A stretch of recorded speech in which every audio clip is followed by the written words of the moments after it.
Hi there! Today we will talk about the 555 integrated circuit. The 555 is an old IC that was created in the early 70s, but it is still available on the market, especially in the new CMOS configuration, and is widely used in a lot of electronics and appliances. I will show you the highlights of the internal circuit, and then we will talk about its block diagram, which is much easier to use and understand. We will use actually the block diagram to design a couple of circuits working in the two modes of the IC, the astable mode and the monostable mode. Let's begin.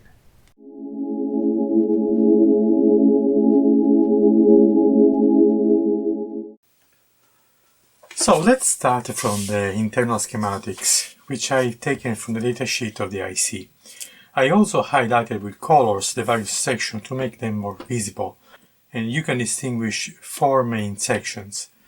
The threshold comparator, which I highlighted in blue, also called the upper comparator. The trigger comparator, highlighted in orange, and also called the lower comparator. Then the flip-flop, which is an RS or latch flip-flop, and is highlighted in yellow. And finally, highlighted in green, this is the output stage. I also used a reddish color to highlight the pins of the IC. Now, rather than trying to figure out how this schematics works, let's take a look at the corresponding block diagram, which will make it easier to distinguish the various parts and will clarify why we use those names in the internal schematics.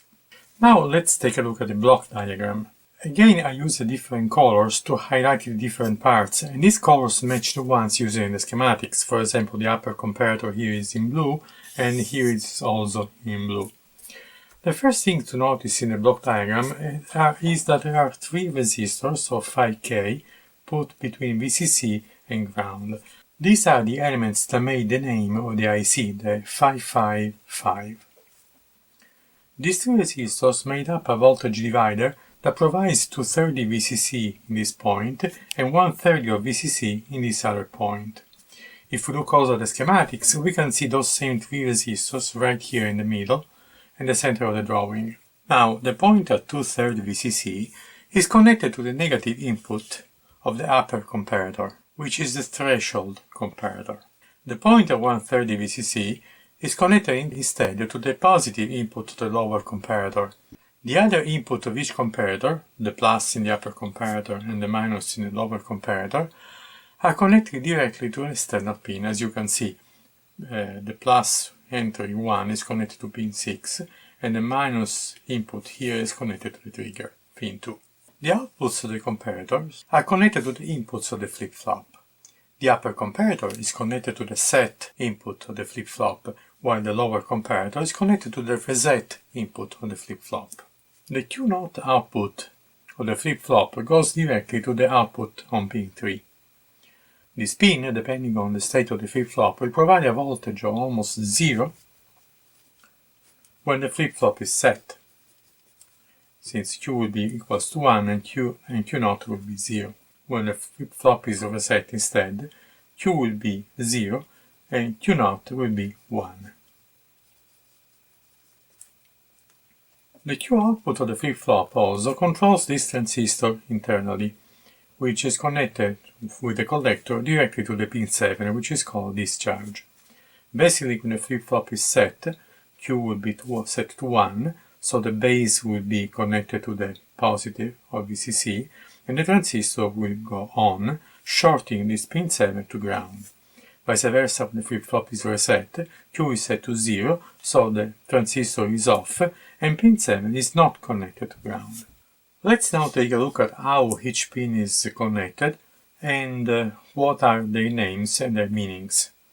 Let's start from pin 1. Pin 1 is connected directly to ground, so this is basically the negative of the power supply. Pin 2 is called the input trigger, which is basically, it works this way.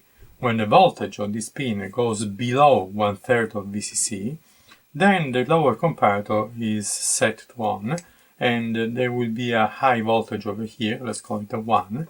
So the reset of the flip-flop will be excited, and the flip-flop will reset to the state where Q equals to 0 and Q0 is equal to 1, giving to the pin 3 output a value of 1. Pin 3 is the output itself of the flip-flop and basically of the whole integrated circuit, the 555 timer. Pin 4 is a local reset. Basically here is the pitch as part of the flip-flop, but in reality it involves the whole system. When pin 4 is reset, everything is forced to the state where Q is set to 0 and Q0 is set to 1, and everything else accordingly. Pin 5 is called the control input. You notice here that it's connected directly to the point where there is a 2/3 of VCC between the first and the second resistors of 5K starting from the top. Basically, if we apply a voltage on pin 5, we can modify the voltage over here and change basically the behavior of the upper comparator to the lower comparator. For example, if we apply here a voltage that is lower than 2/3 of VCC, the value here will be equal to that value lower than 2/3 VCC, and this will be also lower than 1/3 VCC. And vice versa, if we apply here a voltage is higher than 2/3 VCC, this will also be higher than 1/3 VCC. Pin 6 is the so-called threshold input. It is connected directly to the plus of the upper comparator, the plus input, which means if the voltage of the threshold goes above 2/3 of VCC, then the upper comparator will set its output to 1 and will set the flip-flop, which means Q will go to 1 and Q0 will go to 0. Pin 7 is the discharge pin and is connected directly to this internal transistor. Basically, like we said, this pin is shorted to ground whenever the flip-flop is set. This pin is normally used to discharge a capacitor, which is used to provide the timing for the whole circuit. Finally, there is pin 8, which is connected to the VCC, to the positive of the power supply. For the regular 555, the VCC has to be between 4.5 volt and 16 volts. Let's now to figure out a valid usage of this IC. To do so, I basically made a copy of this block diagram in this form, so we can draw around a bunch of components and see how we can make this work. So let's say first of all that the 555 has two basic mode of operations, one that is called astable and one that is called monostable. So basically the astable mode is one where the IC is never in a steady state, but basically the output will oscillate between 1 and 0 continuously, something like this. In a monostable configuration instead, whenever we put on the trigger signal a voltage that is lower than 1/3 VCC, the monostable will switch to an unstable state, basically, and we stay there for a while, and then we switch back to the original state. So the only stable state is where the flip-flop is set, and it will reset only when the trigger goes below 1/3 of VCC, and only temporarily. So let's see the astable mode, how does it work. Let's use this as an example. First of all, I'm going to add something to the output. Let me use a red pen so you will see that easily. On the pin 3, I'm going to put a couple of LEDs, so basically we can see what's going on when we operate the system. So I'm going to use a green LED over here and a red LED over here to distinguish the upper and the lower side of them. The red LED will need a 360 ohm resistor toward ground, and the green will need a resistor a little lower of value, since the green LEDs absorb more current than the red LEDs. And this one will instead go to the positive of the power supply, which is also connected to pin 8. As a matter of fact, when we connect the power supply to the IC, is always a good way to make it work correctly if we put an electrolytic capacitor of about 1 microfarad over here in parallel with a ceramic capacitor of 0.1 microfarad. These two capacitors will basically help filtering out all the noise generated by the 555 in the direction of the power supply, and vice versa will filter out the noise coming from the power supply in the other direction, basically keeping the pin rate in a stable condition. So this is the side for the output. Now, the reset pin is not going to be used in this case. When the pin for the reset pin is not used, they suggest to put it always connected directly to the positive of the power supply. This is because the reset pin acts in a negative way. When the wave goes down, then it is activated. Since we don't want to use it, we have to keep it on the upper value, and so we put it on the positive of the power supply. So this is the external VCC. Pin 1 is connected to ground, of course, directly. And then we put a capacitor connected right on the control pin. And this will be a 10 nanofarad capacitor. This one also is suggested by the datasheet. When we don't use the control pin to modify the voltage at this point, we normally put a 10 nanofarad capacitor to keep this voltage stable, to avoid noise coming in over here and disturb the functionality of the upper and lower comparators. Pin 2 acts as a trigger and pin 6 as a threshold, but in the astable configuration we connect them together like this.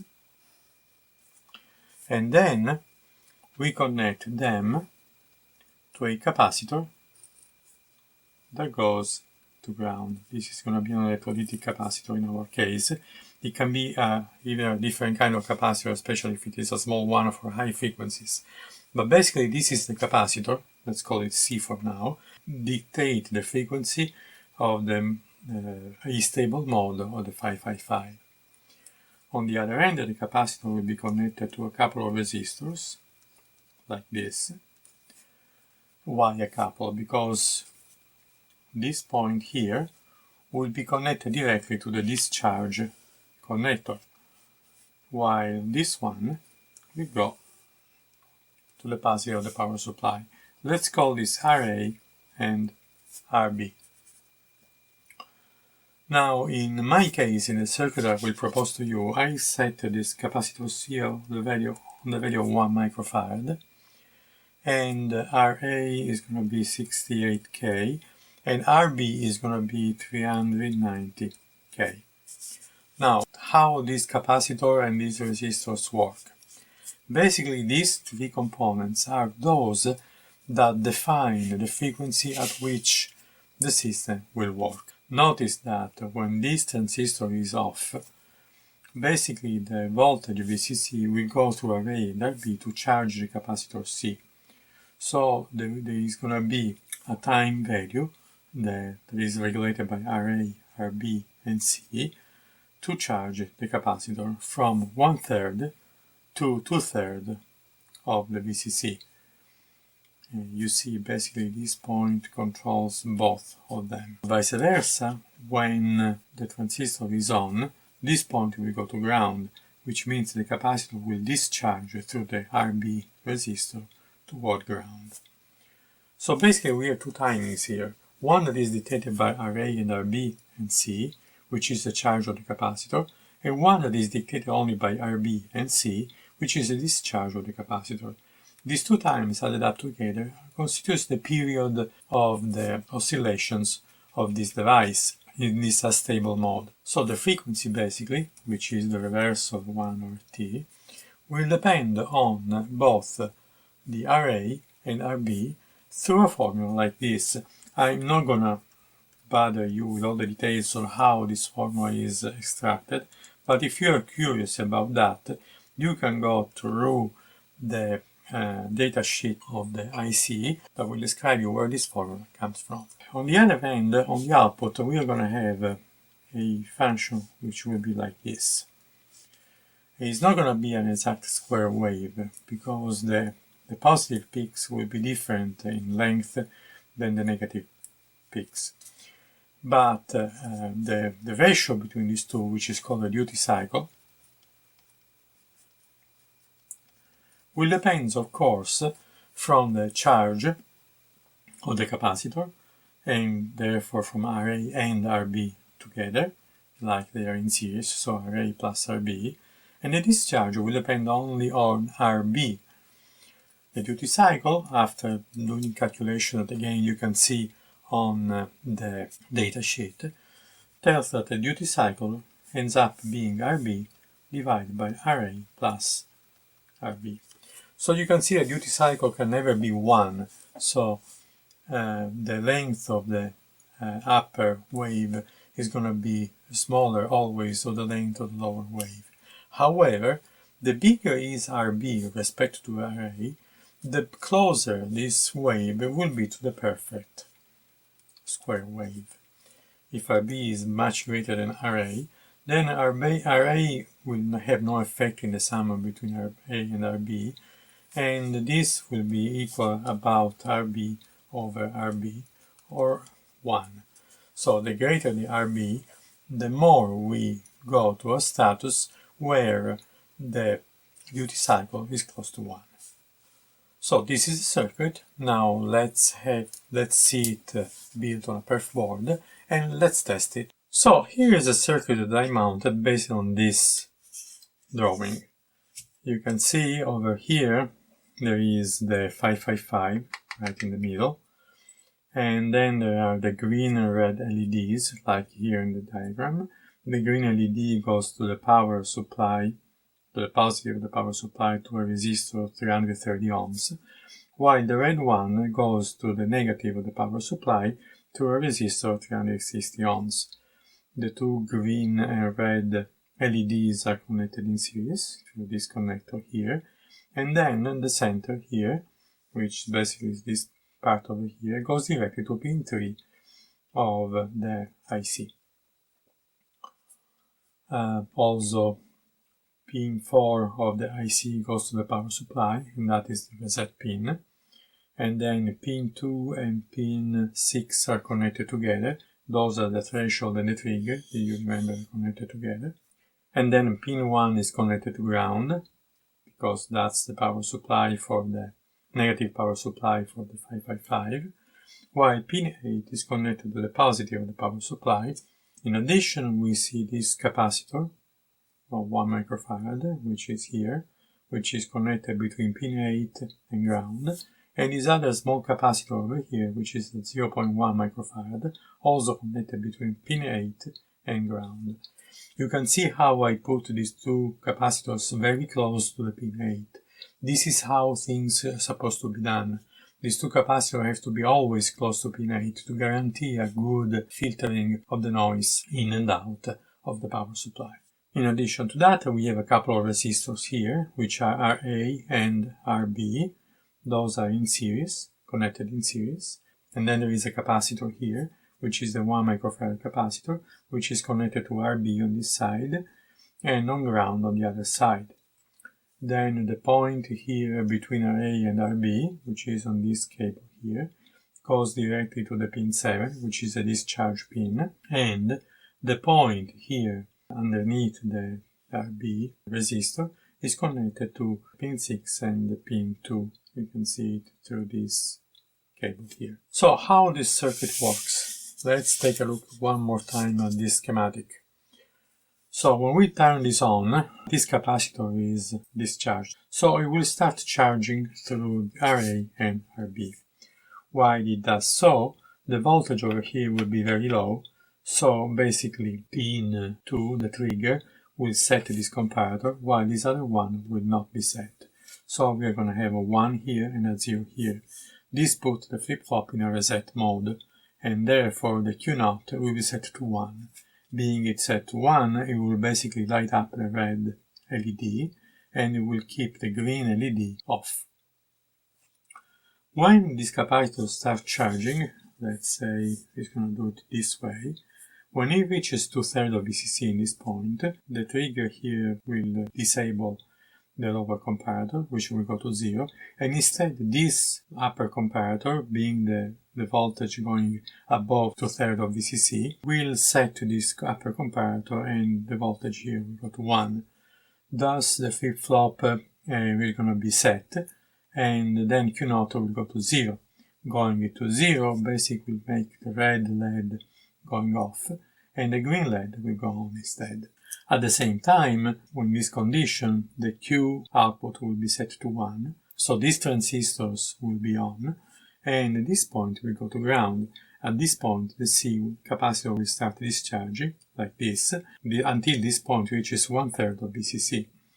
When it does so, this comparator switches to 0 again, this one switches to 1 again, the flip-flop will reset, and again we will switch the two LEDs, because Q0 will go to 1, and so the red LED will go on, and the green LED will go off, and so forth and so forth. This cycle will keep repeating, because now the capacitor will start charging again, since in the meantime Q is gone to 0, because we reset this, so the transistor is off. This is not anymore connected to ground, so the capacitor will start charging again through array and RB, and the cycle repeats. So the capacitor will have a voltage that goes continuously this way, and over here we'll have instead a voltage that goes like that. So let's see now how this circuit works, and let's see if everything is the way I have explained. So I've set my power supply to 9 volts, and I'm connecting now the power supply over here. You can see the circuit now switches alternatively between the green and the red LEDs, which proves that basically the circuit is oscillating like this.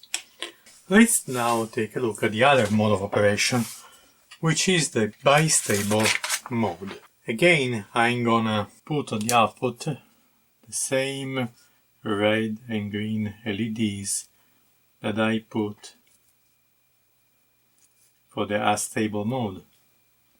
So we can see how the device behaves in this condition. So this is a green LED again, and this is a red LED. This is going to be 330 ohm, and this is going to be 360 ohm. This goes to VCC, which I've set to 9 volts, like we saw before, for the astable mode. Now, pin 1 goes to ground. Again, we don't use the reset pin, so this will go again up to the positive power supply. Here we put the same capacitors, the electrolytic one and the ceramic one over here. So 1 microfarad for the first one and 0.1 microfarad for the second. Then we are gonna put, well, again for the control pin, which we don't use again, we are gonna put a capacitor of 10 nanofarad down to ground, to avoid this voltage to bounce off and make the comparators not work correctly. Then we will connect pin 6 and pin 7 together this time, and they together we will go to the timing capacitor C, which I have set this time to 10 microfarad, and then a resistor over here to basically charge the capacitor, and this is gonna be 270k.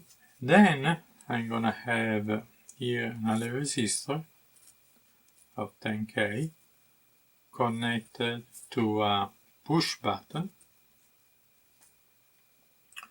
and this side of this push button goes to ground, and this side here is going to go to the trigger. So how this circuit works? Well, it's pretty much simple. Let's say when we turn on the power supply, this capacitor will start charging, and when it charges it will bring this point to plus VCC, which basically will trigger the upper comparator to 1, and the lower comparator will stay to 0, because the negative input is set to plus VCC. So the flip-flop is set, and we have 1 over here and 0 over here. 0 over here means the green LED will be light up and the red LED will be off. The 1 over here means this transistor will be on, so it will start discharging the capacitor until it reaches a voltage of 0. When it reaches a voltage of 0, this upper comparator will go to 0 too. But this will stay also to 0 because the negative input is still connected to the positive of the power supply. So the flip-flop won't change its state. Will stay to 1 and 0 over here. So the green LED will stay on and the red LED will stay off.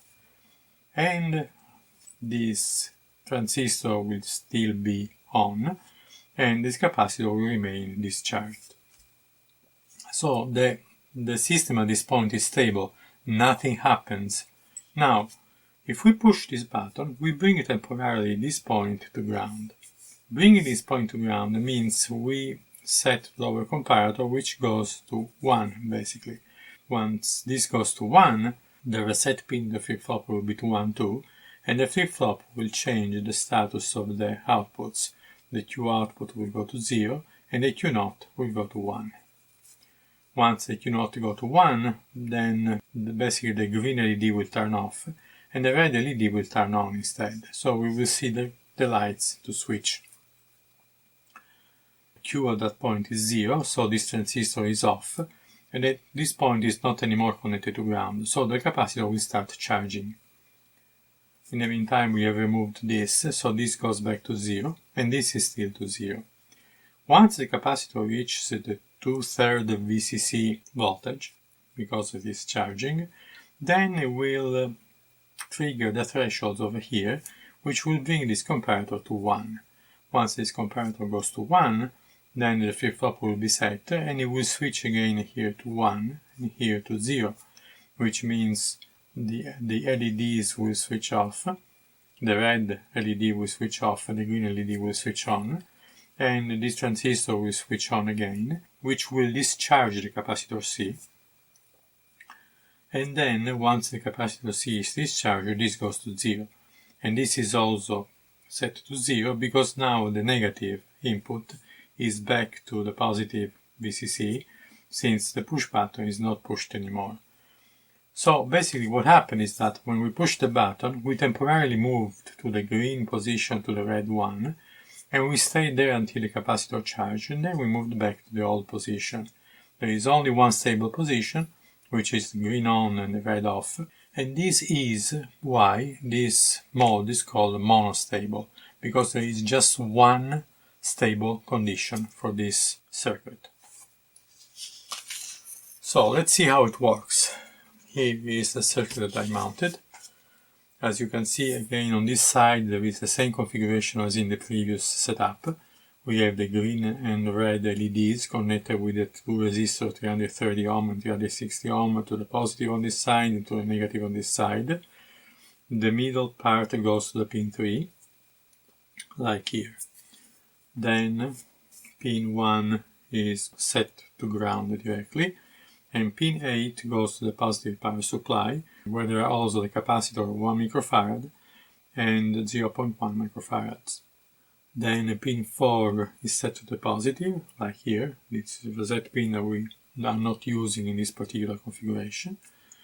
And then pin 7 and pin 6 are connected together, this green cable over here.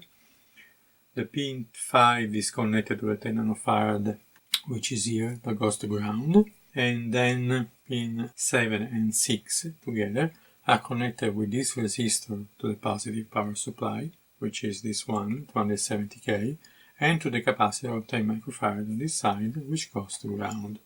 And finally we have the push button over here, which is connected on one side with a resistor of 10K to the positive of the power supply, on the other side directly to ground. In between there is this cable which connects the upper side of the push button directly to the trigger on pin 2. So again, let's see how it works. Let me connect to the power supply. As you see, this is a stable condition. The green LED is on, the red LED is off, and they stay in this position basically forever. But if I push for a moment to the button over here, you see the red LED lights up and the green powers off, and then, after the time has expired, they will switch back again. So this is the stable condition. Now the circuit is timing a few seconds, and then it's back to the old position. And basically this is how it works. In this video we have talked about the 555 integrated circuit and how it can be used in its astable and monostable modes. In future videos we will talk again about this IC and we will use it to make some interesting circuits. If you liked this video, please do not forget to give it a thumb up, and you can also subscribe for free to the channel to get notified when new videos become available. Also, please consider to support this channel with either a monthly donation or a one-time donation. Links are at the end of this video and also in the description below. Thank you for following me to the end of this video, and as usual, happy experiments!